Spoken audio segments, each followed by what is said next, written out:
Conversation जिसका नाम है मोर ऑन क्यूबेसिक। जैसे कि हम लैंग्वेज वगैरह पढ़ते हैं तो इसमें हम सबसे पहले क्यूबेसिक सीखते हैं कि क्यूबेसिक क्या होता है, किस तरह से हम इसकी प्रोग्रामिंग करते हैं, किस तरीके से हम प्रोग्राम इसमें यूज करते हैं। तो आइए पढ़ते हैं। सबसे पहले हम पढ़ेंगे introduction. QBasic is a programming language which has been evolved from basic language। Basically ये एक प्रोग्रामिंग लैंग्वेज है और ये कहाँ से इसकी उत्पत्ति हुई? बेसिक लैंग्वेज से, तभी तो हमारा क्यूबेसिक बन पाया। It is a popular language, ये बहुत पॉपुलर लैंग्वेज है। Develop to take fundamental concept to the beginners. जैसे धीरे धीरे फंडामेंटल्स टीच करते हैं, हमें फंडामेंटल्स पता चलते हैं प्रोग्रामिंग लैंग्वेज के बारे में, तो बिगिनर्स मतलब स्टार्टिंग में जो इस चीज़ों को सीख रहे हैं उनके लिए ये सबसे ज़्यादा पॉपुलर लैंग्वेज है और उनके लिए ये डेवलप की गई है। It is a fourth generation program language which allow programmers to place explanatory comments directly in the program. ये फोर्थ जनरेशन की पहली प्रोग्रामिंग लैंग्वेज है ऐसी जो प्रोग्रामर्स को क्या अलाउ करती है? एक्सप्लेनेटरी कमेंट्स जो डायरेक्टली इस प्रोग्राम के अंदर आ सकते हैं। इससे पहले की जो लैंग्वेजेस थी उसके अंदर डायरेक्टली आप कमेंट्स को एक्सप्लेनेशन के तरीके से प्रमोट नहीं कर सकते थे। This is an effective way to documenting the program. ये एक बहुत अच्छा तरीका है हमारे प्रोग्राम में डॉक्यूमेंटिंग करने का। डॉक्यूमेंटिंग का मतलब होता है कि हम किस तरीके से अपने प्रोग्राम के अंदर अपनी चीज़ों को एक लेवल टू लेवल चीजों को मैनेज करते हैं। This is called documenting. Being a fourth generation language, its advance is that is a result oriented language and can be used by non-programming personnel such as the user। इसके अंदर ये पहली बात तो एक रिजल्ट ओरिएंटेड लैंग्वेज है, ये आपको प्रॉपर रिजल्ट प्रोवाइड कराती है। दूसरा, कोई यूजर ऐसा है जिसको प्रोग्रामिंग की जानकारी नहीं है तो उसके लिए भी ये बिगिनर के तरीके से बहुत ज़्यादा इजी है। अब हम इसके अंदर देखते हैं क्या क्या चीज़ें होती हैं। सबसे पहले देखिए हम पढ़ते हैं रिमार्क स्टेटमेंट, जिसको हम शॉर्टकट में रैम भी बोलते हैं। The REM statement is used for writing a remark on QBasic program. REM का काम होता है एक स्टेटमेंट देना, एक रिमार्क स्टेटमेंट देना अपने क्यूबेसिक प्रोग्राम के अंदर। This program does not execute a line or a statement if it starts with the RAM. If it starts with a RAM statement, मतलब कि जब आपने रिमार्केबल स्टेटमेंट दे दी है तो जब आपका प्रोग्राम स्टार्ट होता है तो उसमें कोई भी और स्टेटमेंट की जरूरत नहीं होती है। ये लिखा है एग्जीक्यूट करने के लिए कोई लाइन या स्टेटमेंट की जरूरत नहीं होती है अगर ये RAM स्टेटमेंट से स्टार्ट हुआ है तो। The advantage of using this statement are following। अब हम पढ़ते हैं RAM statement, है ना, RAM comment, remarkable comment की क्या क्या advantages होते हैं। पहला होता है through it the logic of the program can be better understood। Basically जब हमारे पास remarkable statement होता है तो हम प्रोग्राम का लॉजिक कि प्रोग्राम क्यों रन किया गया है हमें इसका लॉजिक एकदम से ही क्लियर हो जाता है। दूसरा है it help in modifying and upgrading the program। इसकी मदद से हम अपने प्रोग्राम को मॉडिफाई भी कर सकते हैं और अपग्रेड भी कर सकते हैं। The meaning of modifying is उसके अंदर आप चीज़ों को बेटर वे में कर सकते हैं और अपडेट कर सकते हैं पहले वर्जन से दूसरे वर्जन के तरीके। तीसरा है also the readability of the source code will increase. मतलब पढ़ने की जो क्षमता होती है, पढ़ने की जो तरीका होता है इसके सोर्स से ज़्यादा बढ़ जाता है।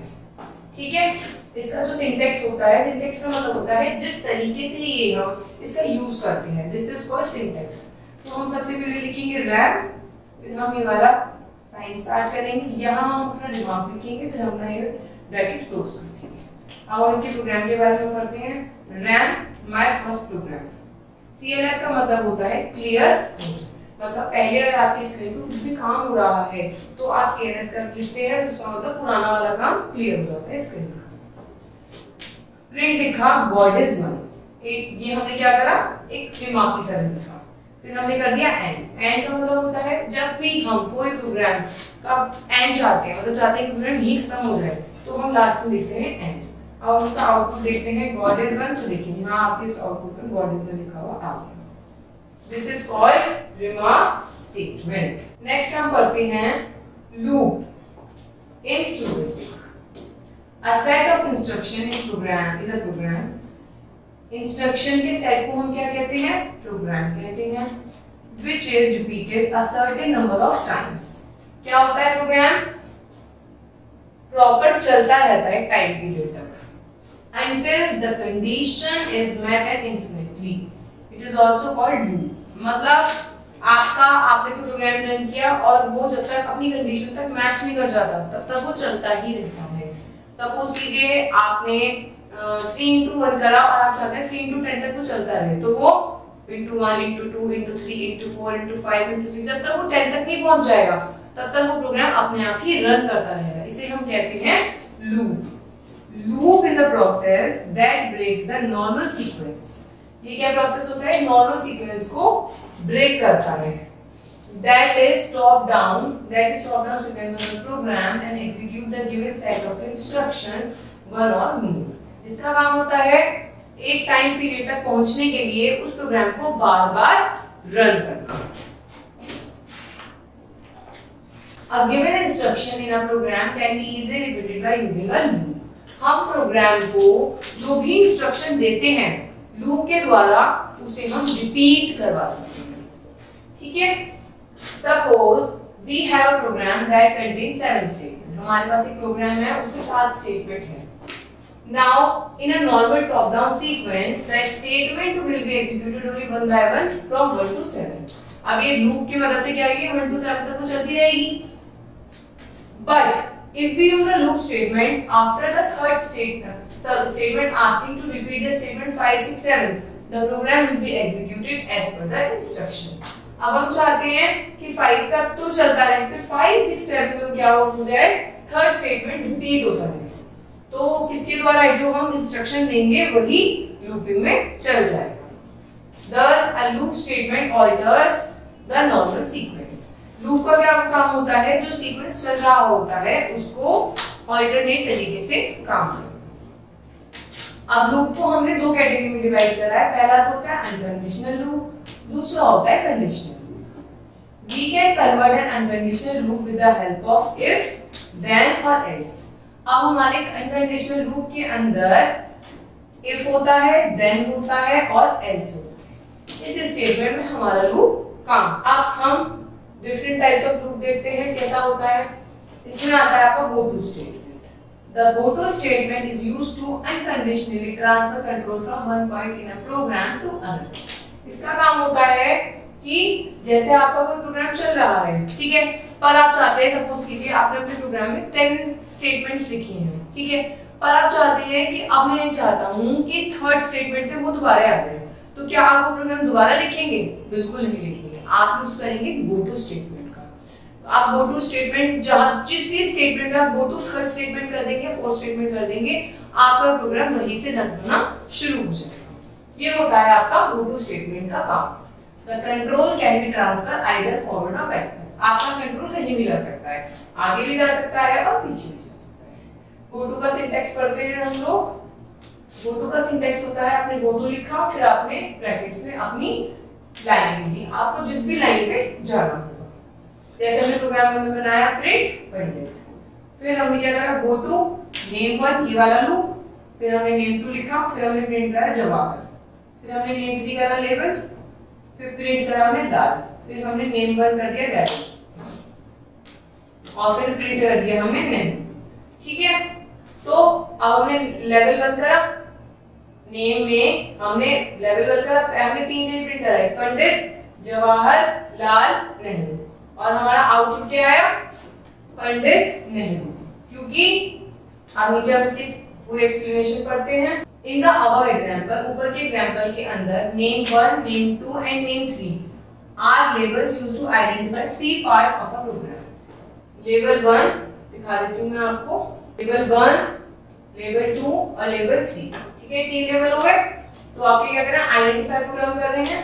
The loop go to name 1, the loop go to name 1 ये वाला makes the execution control jump to print name. इसने क्या करा ये डायरेक्ट जंप आ गए यहाँ, क्योंकि यहाँ नेम 1 आगे लिखा हुआ, नेम 1 यहाँ था, इसने यहाँ जंप कर दिया डायरेक्ट. तो इसलिए पंडित आया और फिर पंडित के बाद डायरेक्ट नेहरू.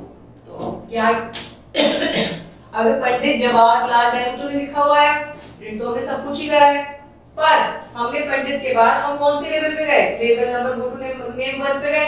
नेम 1 पे जाने के बाद आपका डायरेक्ट नेहरू पे, तो आ गया आपका पंडित नेहरू। इग्नोर क्या करेगा, जैसे नेम 2 और नेम 3 को इग्नोर कर दिया, जंप कर दिया। The program ends with end. जब आपको कोई प्रोग्राम करना होता है बंद खत्म, तो उसमें आप करते हैं end. Thus we see the final output as Pandit Nehru. हमने क्या देखा फाइनल आउटपुट पंडित नेहरू।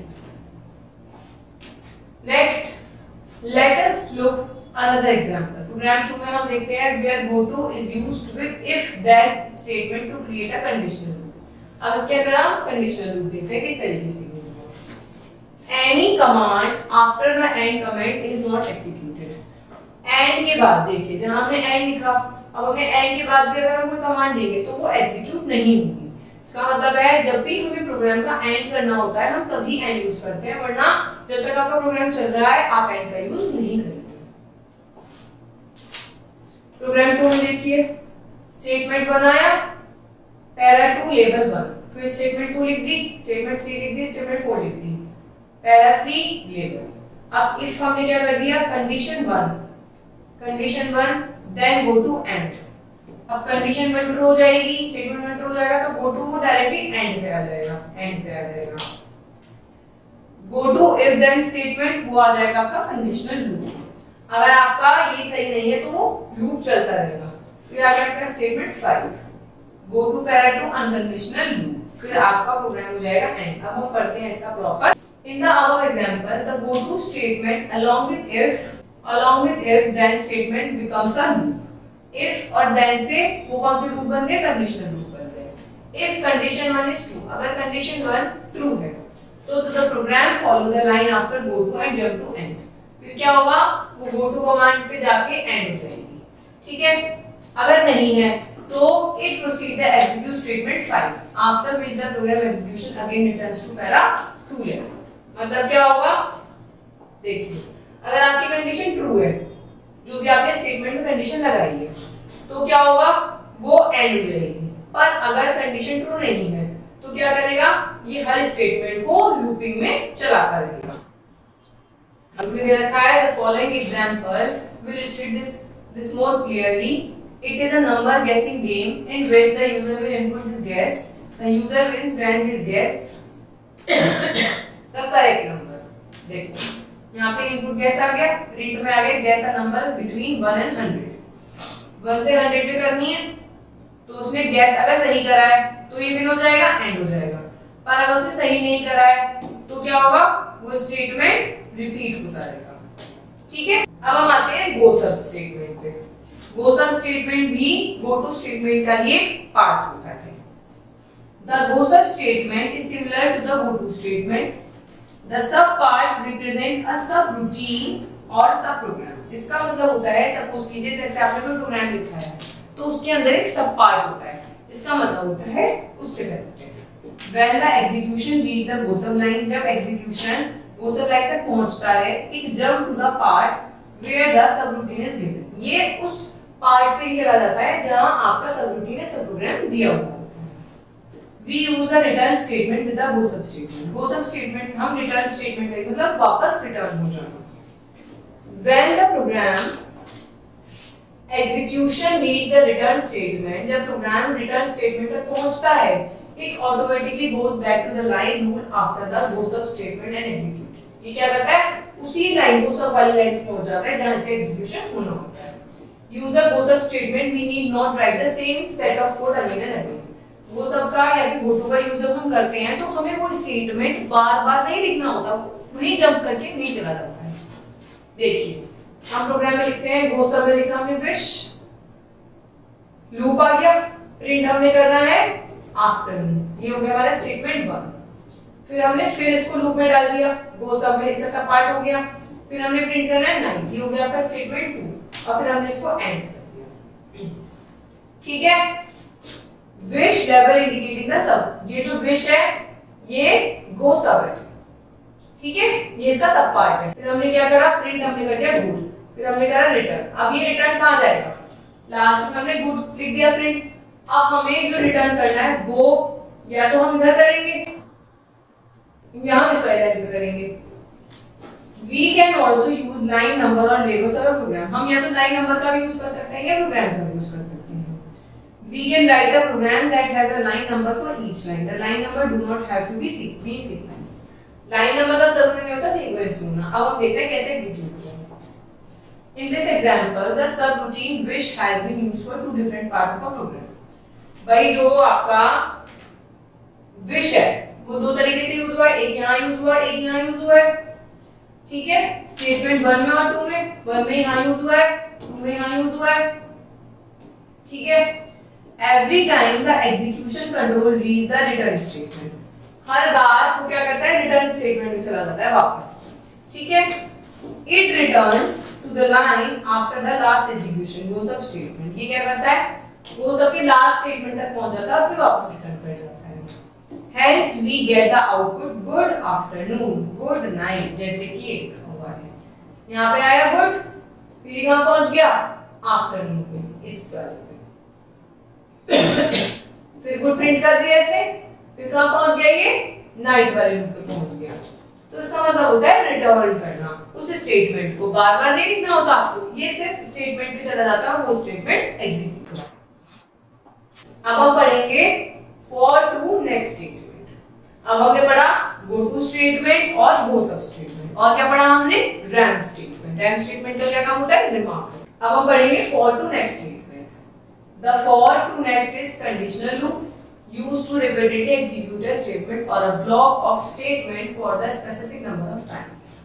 अब हमने go to में रिपीटेशन देखी, goes up में रिपीटेशन देखी टर्न करके। for to next का मतलब होता है यहां से यहां तक। आगे देखते हैं कैसे देखेंगे। We assign a value of the variable and the program loops until that variable is equal to greater than number to specific after 2. This is a better method to control a loop execution। अब हमें loop को भी तो control करना है, जब हमने loop सीखा है कि वो अब वो प्रोग्राम चलता ही रहेगा क्या, एक टाइम पे तो हमें लूप भी खत्म करना होगा। हम देखते हैं कैसे लूप खत्म होता है। हम पढ़ेंगे syntax. For counter variable start to end step, statement 1 statement 2। next हमने करी counter value। the counter value पे after for define the function of the loop is performed, we can use both numeric and text value। ये आपको proper समझ में आएगा with example, next में example भी है। फर्स्ट में हमने क्या करा start with the initial value and with the final value. तो स्टार्टिंग वाली वैल्यू शुरुआती वैल्यू से स्टार्ट कर देंगे और जब एंड करेंगे तो फाइनल वैल्यू होगी। Increment is the amount of variable is increment each time through the loop. अब हमें देखना है कि लूप में हमें कितने का इंक्रीमेंट करना है कि हर बार वो बढ़ता रहे। ठीक है, the step part is optional. Step part optional होता है in the absence of step. अगर स्टेप नहीं होगा तो क्या होगा, the counter variable is increment by 1 each time during the execution of loop. अगर हम इसको नहीं बताते हैं कि आपको कितने से जंप करना है, कितने से स्टेप लेना है, तो ये 1 के मार्जिन में जंप कर जाता है, इंक्रीज कर देता है।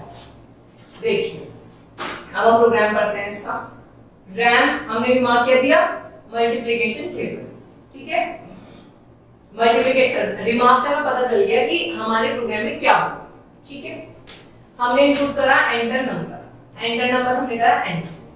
ठीक है, हमें कहां तक नंबर एंटर कराना है, i की वैल्यू कहां से होगी 1 से 10 तक।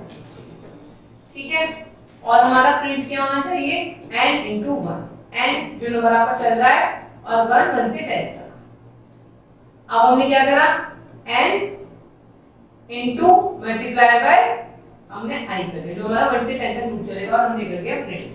ठीक है, नेक्स्ट है अब हम आउटपुट देखते हैं। अब हमने n रखा 3 और हमने i रखा 1।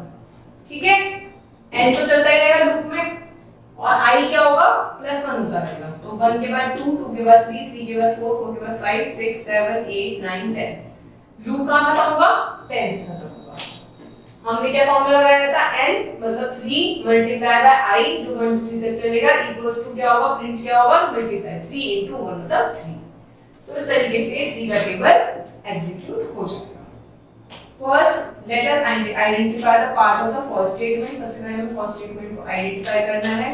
i is a counter variable which has 1 as a start value. I कहां से स्टार्ट हुई? 1 से स्टार्ट हुई। एंड वैल्यू क्या थी इसकी? 10 थी। The counter variable will increase by 1, ये हमने उसे बता दिया था।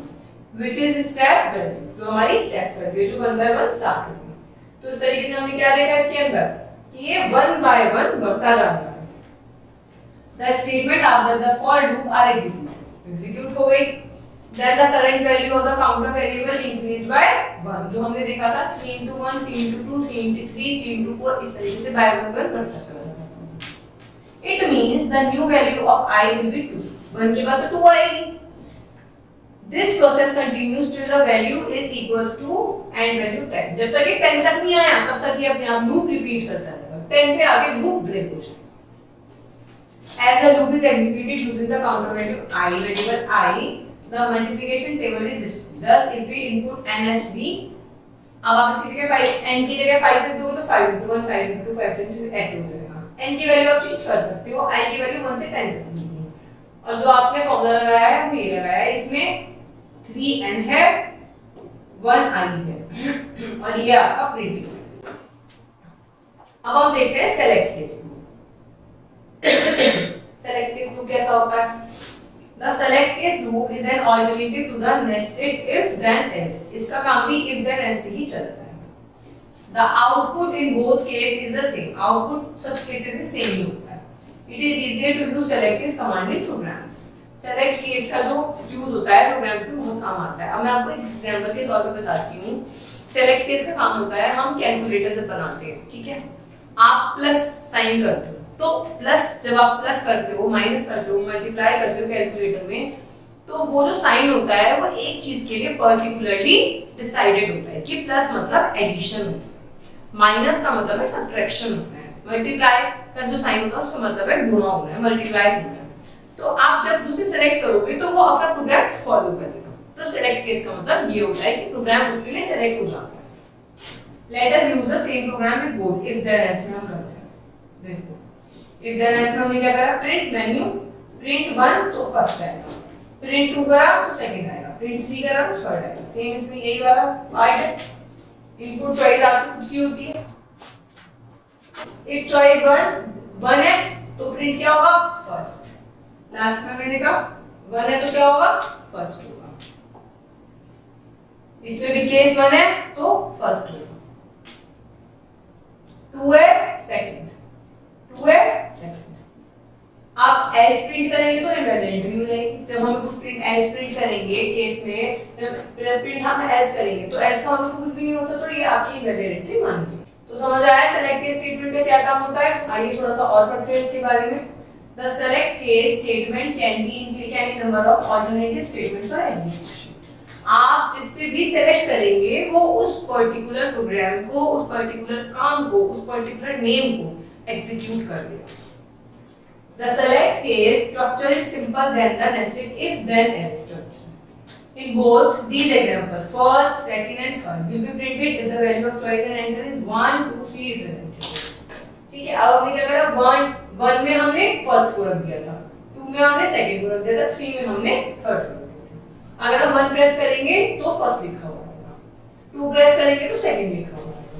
ऐसे ही कैलकुलेटर में होता है, प्लस प्रेस करेंगे तो वो ऐड हो जाएगा, माइनस प्रेस करेंगे तो वो सब्ट्रैक्ट हो जाएगा। अदरवाइज क्या हो जाएगा, वो इनवैलिड हो जाएगा। अब हम पढ़ते हैं वाइल वैल्यू। वाइल वैल्यू का क्या काम होता है? Unlike the for next loop, जैसे कि फॉर नेक्स्ट में पढ़ा था हमने, which is executed for a specific number of time, जो एक स्पेसिफिक नंबर ऑफ टाइम्स के लिए था। The while loop executed itself as long as the condition state with it is true. अगर स्टेटमेंट ट्रू जा रही है तो ये चलता रहता है। फॉर टू नेक्स्ट में हमने कह रहे थे कि 1 to 10 तक ही चलेगा। वाइल लूप में होगा कि अगर हमारी स्टेटमेंट सही है तो वो लूप चलता रहेगा, गलत हो जाएगी तो वो रुक जाएगा। This loop is useful when the number of time the loop is to be repeated is not known in advance. अब हमें इसमें तो पता था for to next में कि 1 to 10 तक ही करना है, और कुछ प्रोग्राम्स ऐसे होते हैं कि हमें नहीं पता होता कि हमें कहाँ तक करना पड़ेगा। हमारी स्टेटमेंट सही होनी चाहिए, अगर गलत हो जाएगी तो रुक जाएगा। While loop start with the statement while and ends with the statement but. ये स्टार्ट तो यहाँ से होता है और end wend. While executing the program, the computer will check if the variable value initialized meets the given condition. जो condition थी उसमें मिलता है तो ठीक है। If the condition is met, the loop is executed till the time of condition is satisfied. जब तक कंडीशन सही रहेगी चलता रहेगा। The while statement evaluates both the condition numeric और logical. ये दोनों कंडीशन में evaluate करता है। A condition is an expression that will return a true. और false में आंसर आता है true का। The loop body can consist of more than one QBasic statement. एक से ज़्यादा loop को एक QBasic statement में आता है। We can use the RAM statement to insert our comment in a program. हम RAM statement का यूज करते हैं। हमने पहले देखा था अगर हमने अपने प्रोग्राम में comment यूज करते हैं। अब हम देखते हैं इसमें हमने RAM वेरिएबल करा है, नंबर क्या करा है हमने 2। while में हमने कंडीशन रखी है, while नंबर 10 तक है। RAM स्टेटमेंट हमने रखा है 1 से स्टार्ट, प्रिंट हमने करा है न्यू नंबर। RAM स्टेटमेंट 2 में आ गया, नंबर हम लोग कर जी नंबर प्लस 2। RAM वाइड अब ये क्या करेगा, इसमें जो बैंड है नंबर प्लस 2 प्लस 2 प्लस 2 में आना चाहिए 10 तक। आया आपको समझ में? देखिए इसमें हमने RAM वेरिएबल रखा, नंबर हमने 2 से स्टार्ट करा, फिर हमने इसमें कंडीशन रख दी कि 10 से 10 तक आना चाहिए, ठीक है। फिर हमने स्टेटमेंट 2 रखी, while आया यहाँ जब हमने अपनी स्टेटमेंट स्टार्ट करी, वेंड आया जब हमने अपनी स्टेटमेंट बंद कर दी, और हमने क्या कंडीशन है कि नंबर प्लस 2 से ये मैच करना चाहिए। नेक्स्ट देखते हैं do while and do until. इसका भी काम सेम ही होता है, पढ़ते हैं हम। The do loop is another control statement that repeats a block of statement while a condition is true until a condition becomes true. ये क्या करती है, ये कंडीशन जब तक ट्रू नहीं हो जाती तब तक ये लूप चलता रहता है इसमें। In this case the loop is execution at least once irrespective of whether the condition is true or not. अब कंडीशन ट्रू या ना हो ये, लेकिन ये अपने आप को एग्जीक्यूट करता है। It is preferable to use the do loop instead of for to next when the number is repetitive, is not specific and is fully dependent upon a condition. इसका यूज हम जब करते हैं जब हमें काफी चीजों का कंफर्मेशन नहीं होता है। for to next का हम कब करते हैं, जब हमें कंफर्म होता है कि हम यहाँ से यहाँ तक और हमारा वेरिएबल हमें पता होता है। इनका यूज हम कंडीशंस पे करते हैं। First we type a variable that is to be initialized. Then we should clearly indicate whether we want to use while or until the loop. हमें कंफर्म करना है कि हमें कहाँ तक कैसे करना है, कंडीशन तो हमें पता होनी चाहिए। Also we should enter a condition along with the while or until line. हमें कंडीशन तो लिखनी ही पड़ेगी। This should be followed by the loop body. ये क्या होता है, लूप बॉडी का काम होता है, फॉलो करना पड़ता है। Which consists of list of statement. जो क्या करता है, लिस्ट ऑफ स्टेटमेंट्स को कंट्रोल करता है, इंस्ट्रक्ट करता है। अब हम सिंटैक्स देखते हैं। सिंटैक्स 1, सिंटैक्स 2 दोनों को एक साथ लेके चलेंगे। वेरिएबल डू में क्या करा है इसने, व्हाइल अंटिल और कंडीशनल की रख, ठीक है, इसने लूप किया। स्टेटमेंट 1, स्टेटमेंट 1, स्टेटमेंट 2, स्टेटमेंट 2, इसने लूप रखा, इसने कंडीशन यहाँ इसने पहले रख दी थी, इसने बाद में रखी। Late us look at an example और अंटिल स्टेटमेंट। देखिए प्रोग्राम हुआ वाला स्टार्ट, इसका एक एग्जांपल है न्यूमेरिक वाला।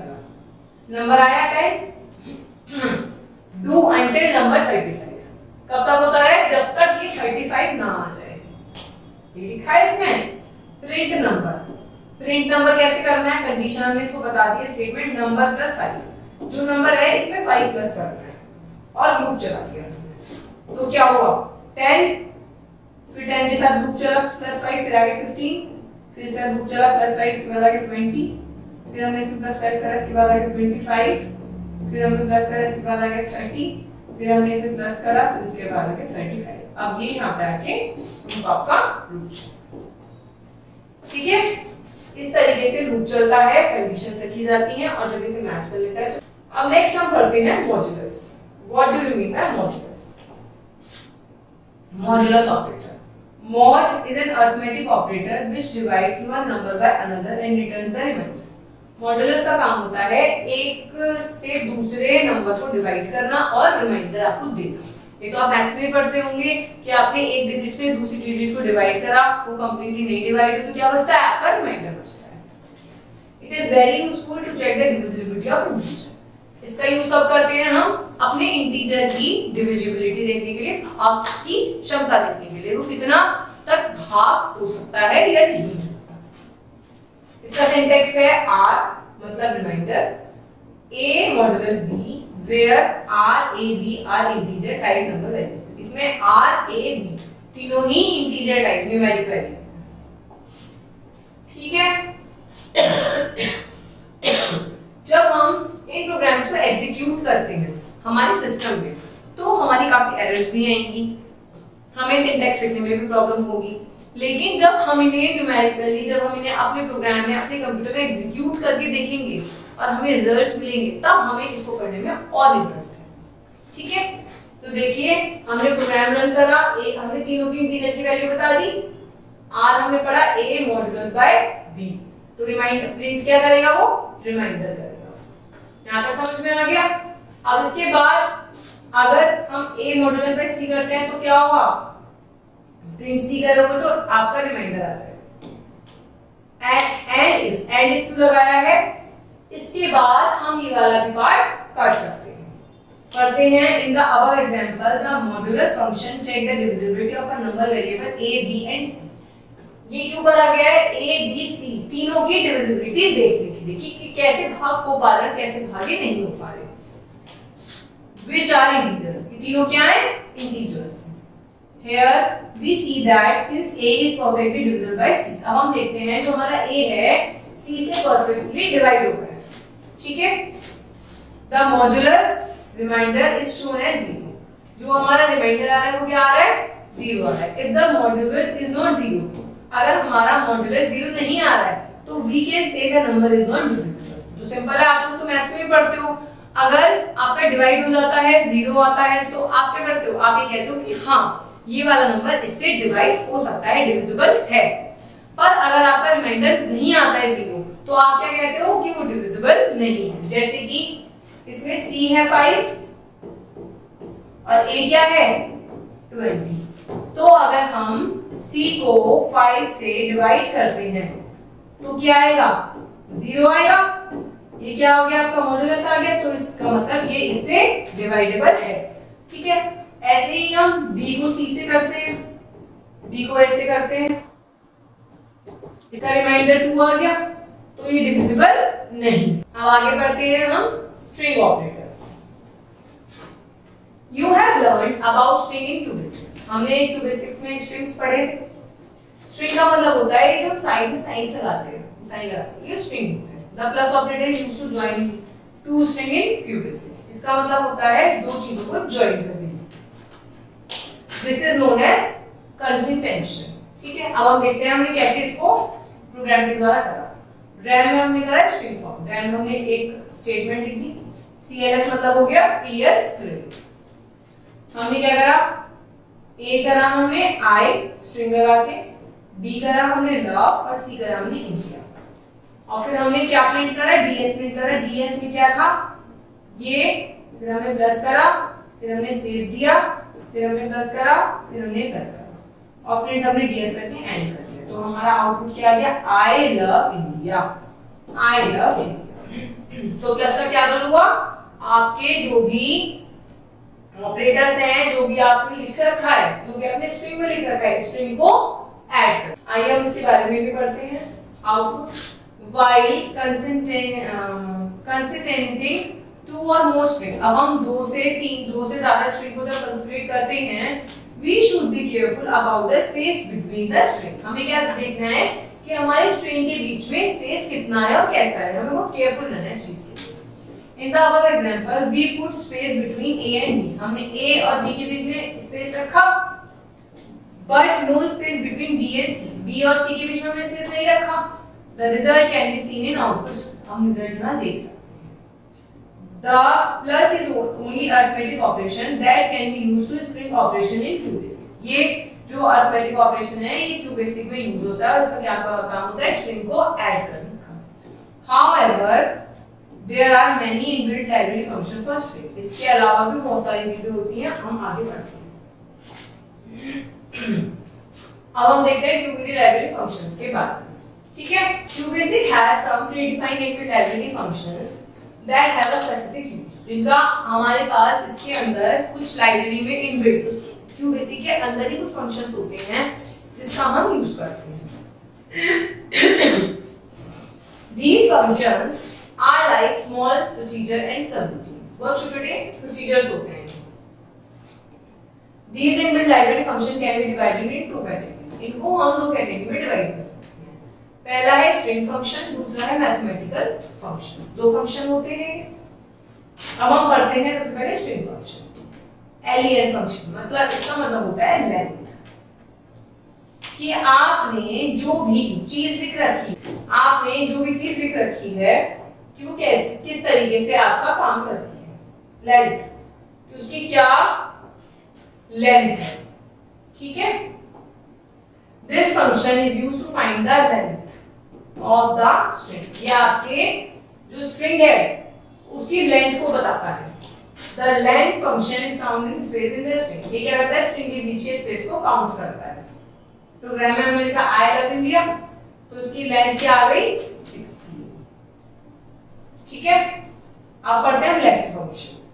The string function is used to print the specified number of characters from the left side of the string.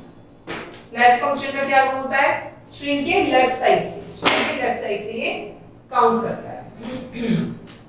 Here again the spaces are also counted. इसके अंदर जो स्पेस बार्स होते हैं, spaces होते हैं, वो भी काउंट करता है। पढ़ते हैं हम लोग नेम, जैसे हमने कहा आई लव इंडिया, तो हमने क्या करा कि नेम से हमने 6 को करा है, तो 1 2 3 4 5 6, तो ये यहाँ तक 6 आ गया। तो देखो आई लव लिखा हुआ, इसने लेफ्ट से 6 डिजिट को उठा लिया। ठीक है। जैसे लेफ्ट फंक्शन का काम था वैसे ही राइट फंक्शन का काम है। This function prints the specific number of characters from the right side string. अब देखिए 6 राइट साइड से करने हैं तो 1 2 3 4 5 और एक स्पेस में इसने इंटर।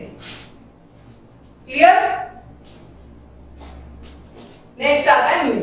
अभी मिड कैसे लेता है, this function print the specific number of characters starting anywhere in between string mention I love India, तो इसने क्या करा 3 से 6 तक का लिया है इसने, तो 1 2 3 4 5 6, तो लव आ गया। तो देखो यहां love Here the computer extracts its character starting from the third character. Third से स्टार्ट करा और 6 तक ले लिया, तो अब क्या कर दिया। str function का क्या काम होता है, string. This function shows us the string representation of a number mentioned in a program.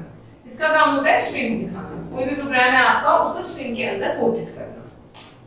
The result will be in the string format, hence we won't be able to do calculation with the numbers. इसमें number के साथ calculation नहीं होता। If we assign a string value in non-string variable, an error message is displayed. अगर हम कोई भी number को बिना स्ट्रिंग के डिफाइन करते हैं तो वो काम नहीं करेगा प्रोग्राम। हमें उसको स्ट्रिंग में रखना जरूरी है। अब देखिए जैसे आगे प्रोग्राम में लिखा हमने नंबर 99 सिंपल लिखा हुआ है। अब नंबर किस में आना चाहिए, स्ट्रिंग में आना चाहिए। str आ गया, तो द नंबर इज चेंज्ड, 99 है, 99 कैसे आ गया, स्ट्रिंग में। ये यूज हो जाएगा। सिंपल 99 नहीं यूज होगा, सिंपल 99 नहीं यूज होगा, ये यूज हो जाएगा क्योंकि स्ट्रिंग के अंदर। अब हम पढ़ते हैं value function. The value function is the opposite of str function. ये क्या होता है, स्ट्रिंग से ऑपोजिट होता है। It converts the numerical representation of a string into a number digit. अब इसने अपने नंबर को स्ट्रिंग में करा, वैल्यू में क्या होता है, स्ट्रिंग से नंबर में पहुंच जाता है। जैसे कि हमने ये लिखा, हमने वैल्यूज की लिखी, तो ये क्या हो जाएगा, सिंपल 99। नेक्स्ट है ASC फंक्शन। ASC फंक्शन क्या होता है, all characters used in computer have there represented in many values which is known as ASCII value. This ASC function shows the ASCII value of a character.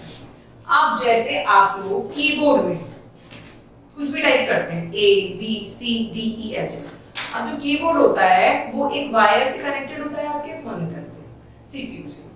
तो अब A जो है आपका, तो wire से कनेक्ट हो रहा है, तो बीच में क्या आ रहा है, बीच में इलेक्ट्रिसिटी की कनेक्टिविटी है। आपने यहाँ A टाइप करा, आपके सिस्टम में A टाइप हो गया, हो जाता है ऐसा। तो a की कोई रेस्पेक्टिव कंप्यूटर में वैल्यू होती है। जब आप a टाइप करते हैं तो वो वैल्यू आपके वायर के थ्रू जाती है और वो वैल्यू जब वहां पहुंचती है तो पता चलता है अच्छा ये वाला ये वैल्यू भी है तो उसका मतलब a टाइप। अब हम पढ़ते हैं जैसे कि प्रोग्राम लिखा है b और इसमें हम लिखा है इसकी ASC वैल्यू बता दो, तो इनकी ASC वैल्यू आपकी आ जाती है, जो भी ASC की वैल्यू होगी वो आपकी टाइप हो जाएगी। नेक्स्ट हम पढ़ते हैं space function. This function gives the string that has specific number of space. देखिए ये तीनों हमने पहले भी पढ़े थे, इसमें इसने बता दिया कि कहां-कहां कितना कितना स्पेस लगा है। ये काम होता है स्पेस फंक्शन का कि कितने स्पेस यूज हुए। अब तक हमने वो वाले फंक्शन पढ़े, अब हम पढ़ते हैं मैथमेटिकल फंक्शन जिसमें पहला है RND फंक्शन। RND फंक्शन का काम होता है रैंडम किसी भी डिजिट को प्रेजेंट कर देना। The RND function returns a random number between 0 and 1. 0 and 1 के बीच। This will be a decimal number that can go up to 7 decimal places. ये decimal number भी हो सकता है, लेकिन जो decimal place जाएगा वो 7 तक जाएगा, मतलब 33.7 तक जाएगा, उससे आगे नहीं जाएगा। Suppose कीजिए हमने 37 पॉइंट लिखा, तो 3 6 7 बस यहाँ पे जाएगा, इससे आगे नहीं जाएगा। ओके, अब हम प्रोग्राम में पढ़ते हैं। इसमें क्या करना है 9 प्लस रैंडम 31 तक लेना है। अब इसमें क्या करना है रैंडम करना है 9 से 40 तक, कोई भी रैंडम कर देता है। और रैंडम कहां से कहां तक आता है 0 और 1 से आप 0 और 1 तक आता है, तो फंक्शन ने क्या लिया -71। ठीक है, अब मल्टीप्लिकेशन में आया, यहाँ पे मल्टीप्लाई है, मल्टीप्लाई में इसने क्या करा 23.21 ले लिया, तो इंटीजर वैल्यू आपकी ये आ गई। लेकिन इंटीजर वैल्यू हमेशा बिना डेसिमल की होती है, इंटीजर वैल्यू में डेसिमल नहीं होता, ये आपको हमेशा ध्यान रखना है। आपका integer function has been used to round off the figure. Integer value अगर आ जाती है तो वो क्या करती है उसको राउंड ऑफ कर देती है। अब हम देखते हैं SQR फंक्शन, मतलब square function. This function returns the square root of a number x. ये क्या करता है आपने जो भी दिया है उसका स्क्वायर रूट निकाल देता है। जैसे आपने प्रोग्राम करा नंबर 1 आपने 16 करा है स्क्वायर, अभी 16 का स्क्वायर निकाल देगा 4। ठीक है, अब हम देखते हैं graphics in 2 basis. We have learned in previous classes how to draw figures in logo। हमने लास्ट क्लासेस में लोगो देखा था ना, लोगो चैप्टर पढ़ा था, तो हमने देखा था हम ग्राफिक्स कैसे बनाते हैं, प्रोसीजर रिपीटेड से। QBasic also allow us to draw different shape and figure in different color using special statement। अब QBasic के अंदर स्पेशल स्टेटमेंट्स के थ्रू हम क्या कर सकते हैं, ड्रॉ कर सकते हैं शेप्स फिगर्स डिफरेंट कलर्स में। आप देखिए QBasic में सारे कलर हैं, ये सारे कोड हैं, इन सारे कोड में ये सारे कलर रिजर्व हैं। ब्लैक, रेड, 0 मतलब ब्लैक, 4 मतलब रेड, इस तरीके से। ये 15 तक है, 0 से 15 तक। अब हम करते हैं line statement. As the name suggested, this statement is used to draw a line one point to another। Statement से क्या मतलब फॉर्म हो रहा है लाइन, इसका मतलब होता है लाइन ड्रॉ करना। It can also be used to draw a rectangular box। अब रेक्टेंगुलर बॉक्स आप पूछेंगे कैसे ड्रॉ हो जाएगा, भाई अगर आप लाइन ड्रॉ कर सकते हो तो लाइन से रेक्टेंगुलर बॉक्स भी तो ड्रॉ हो सकता है, क्या प्रॉब्लम, कोई हार्ड नहीं है। चलिए आगे देखते हैं। Let us study the different parts of this syntax. इसका सिंटैक्स होता है ये लाइन, फिर आपने 1 पॉइंट 2 पॉइंट रखा, फिर आपने इस तरीके से रखा। x1 y1 is a coordinate indicating the starting point of the line, whereas x2 y2 specific where the line will end। इसका मतलब होता है x1 y1 का मतलब जहां से आपकी लाइन स्टार्ट हुई है, और x2 y2 मतलब जहां पे आपकी लाइन एंड हुई है वो वाला point. Here x is the distance across the top left corner and y is the distance down to the left corner। ठीक है, इसका काम है ऊपर से, और इसका काम y का x का काम है ऊपर से लेफ्ट कॉर्नर, y का काम है नीचे से लेफ्ट कॉर्नर। c क्या रिप्रेजेंट करता है कलर कोड, c का क्या काम है colour code. This is optional, it is an absence of colour code which is white is taken. अगर आपने कोई कलर नहीं चूज करा है तो व्हाइट डिफॉल्टर में कलर में आ जाएगा। The command B and BF draw the rectangle। B और BF का क्या काम होता है रेक्टेंगुलर बनाने का। Where x1 y1 x2 y2 is the imaginary dimension। ये इमेजिनरी है और B और BF से हम क्या कर सकते हैं रेक्टेंगुलर बना सकते हैं। The B option draws an empty box whereas BF draw a filled box. जो अगर सिंपल B है तो एक सिंपल बॉक्स बना देगा रेक्टेंगुलर, और अगर BF है तो ये आपका फिल्ड बॉक्स बनाएगा। अब हम देखते हैं next program. Screen 9, REM to draw red line, colour बताते हैं रेड लाइन है, लाइन आपको कहां से ड्रॉ करनी है, इस तरीके से 9 तक, return to the text mode, screen 0, इस तरीके से आपका यहाँ रिफ्लेक्ट करेगा। The above program will draw a red line of a safe line, जो भी लाइन दे रखी है उसकी रेड लाइन ड्रॉ कर देगा। The line will start a little inside the top left corner and move diagonally and with the 9th pixel across the 9th pixel down. ये रहा 9 लिखा है, यहाँ से स्टार्ट होगा 9 पिक्सल से और 9 पिक्सल डाउन तक चला जाएगा और एक लाइन ड्रॉ कर देगा। If we add B, अगर हम B को ऐड करते हैं एंड में तो क्या करेगा आपका एम्प्टी बॉक्स ऐड कर देगा, रेक्टेंगुलर बॉक्स। अब हम पढ़ते हैं फ्री सेट स्टेटमेंट क्या होता है। This command is used to draw a single pointer. ये क्या करती है, पॉइंट बना देती है पिक्सेल्स में on the screen with a specific colour. ये जो पॉइंट बनाती है ये क्या करती है, स्पेसिफिक कलर्स। सिंटैक्स इसका होता है ये रे पॉइंट्स और ये रहा कलर। समझ में आ गया? Here x and y denote the coordinates of the point, x और y का coordinates point का काम हो गया, और the letter C is a color which is optional. Optional है, अगर नहीं, अगर आप कुछ करेंगे तो किस में चला जाएगा, ये white में चला जाएगा। स्क्रीन 9 P सेट हमने ये दोनों चूज करे हैं, पॉइंट और 1 में कौन सा कलर डोनेट हुआ, मैंने देखते हैं कौन सा कलर डोनेट हुआ, देखिए 1 में ब्लू कलर, तो मतलब किस कलर का आएगा, ये ब्लू कलर का। The output will be single point in blue color, है ना, at a specific location of the screen। अब है सर्कल स्टेटमेंट। जैसे लाइन स्टेटमेंट का काम था लाइन बनाना, ऐसे ही सर्कल स्टेटमेंट का काम है circle banana. We use this statement to draw circles. We can also use this command to draw an arc। एक आर्क भी बन सकता है, सर्कल भी बन सकता है। इसका सिंटैक्स है x y r c ऐसे। अब इनका रिटर्न कैसे यूज होता है, x y रिप्रेजेंट करते हैं कोऑर्डिनेशन सर्कल का, कहां से कहां तक वो पॉइंट में जाए। r का काम है रेडियस का, c का काम है कलर कोड का, s से क्या डिनोट करता है, starting angle. If you want to draw an arc, अगर आपको आर्क बनाना है तो ये स्टार्टिंग और एंडिंग पॉइंट होता है, और ये डिनोट करता है एंड एंगल। ठीक है, इससे आप आर्क भी बना सकते हो, आप सर्कल भी बना सकते हो। तो इस तरीके से हमने क्यूब बेसिक्स में बहुत सारे स्टेटमेंट सीखे हैं, हर तरीके की प्रोग्रामिंग बनानी सीखी है, लूप सीखे हैं, गो टू स्टेटमेंट, गो सब स्टेटमेंट सीखा है, किस तरीके से हम एक प्रॉपर टेबल बना सकते हैं, टेबल फॉर्मेट लिख सकते हैं, उस तरीके से सीखा है। और जब हम इन सब चीजों की प्रैक्टिकली अपने कंप्यूटर पे क्यूबिक से डाउनलोड करके प्रैक्टिस करेंगे तो ये चीजें हमें बिल्कुल अच्छे से क्लियर हो जाएंगी। Thank you.